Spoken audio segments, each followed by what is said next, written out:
আচ্ছা, প্রাচীন হারিয়ে যাওয়া শহরগুলোর কথা ভাবলে কেমন একটা অদ্ভুত অনুভূতি হয়, তাই না?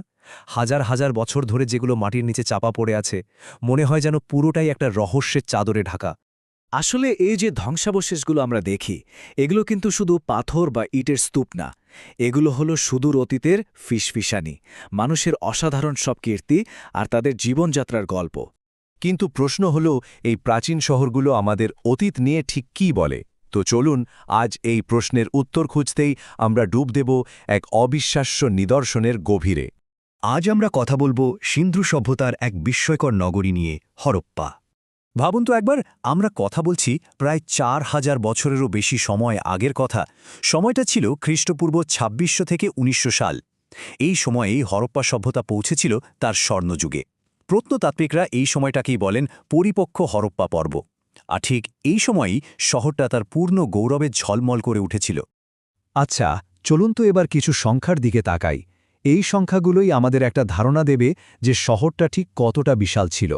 ধারণা করা হয় হরপ্পায় থাকত প্রায় ২৩,৫০০ মানুষ। ভাবা যায়, একটা প্রাচীন শহরের জন্য এই সংখ্যাটা কিন্তু বিশাল, সত্যিই বিশাল। আর এই বিপুল সংখ্যক মানুষ থাকত প্রায় ১৫০ হেক্টর এলাকা জুড়ে, মানে প্রায় ৩৭০ একর।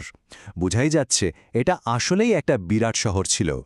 কিন্তু আসল প্রশ্নটা হলো, ব্রোঞ্জ যুগের একটা শহরের জন্য এই সংখ্যাগুলোর মানেটা ঠিক কি?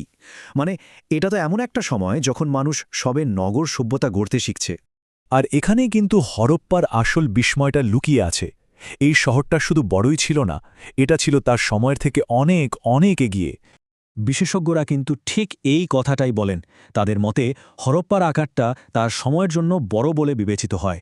আর এটা কিন্তু শুধু কোনো আন্দাজ নয়, এটা রীতিমতো গবেষণার পর পাওয়া একটা সিদ্ধান্ত। আরও অবাক করা ব্যাপার কি জানেন? এত বড় একটা মহানগরী, কিন্তু কোনো বিশাল পাথর দিয়ে তৈরি হয়নি। এটা তৈরি হয়েছিল সাধারণ মাটির ইট দিয়ে।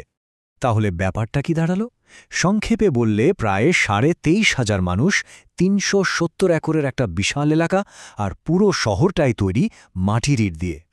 আর সবচেয়ে বড় কথা, এই সব কিছুই ঘটেছে আজ থেকে ৪,০০০ বছরেরও বেশি সময় আগে।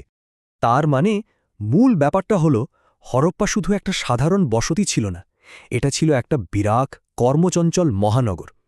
আর এরকম একটা শহর চালাতে গেলে কিন্তু দরকার হয় খুব উন্নত নগর পরিকল্পনা আর সামাজিক কাঠামোর। আর এটা এমন একটা সময় হয়েছিল যখন পৃথিবীর অন্য সভ্যতাগুলো সবেমাত্র মাথা তুলে দাঁড়াচ্ছে। তো সবশেষে প্রশ্ন আসে, হরপ্পার এই অস্তিত্বের আসল তাৎপর্যটা কি? হরপ্পার এই বিশালতাই প্রাচীন মানুষের ক্ষমতা নিয়ে আমাদের সাধারণ ধারণাগুলোকে একেবারে চ্যালেঞ্জ করে বসে। এটা আমাদের নতুন করে ভাবতে বাধ্য করে যে হাজার হাজার বছর আগেও প্রযুক্তি আর সামাজিক পরিকাঠামো ঠিক কতটা উন্নত হতে পারত। কে জানে, হরপ্পার মতো এমন প্রাচীন শহরগুলো নিজেদের বুকে আরও কত বিস্ময়কর রহস্য লুকিয়ে রেখেছে, যেগুলো হয়তো এখনও আমাদের আবিষ্কারের অপেক্ষায়।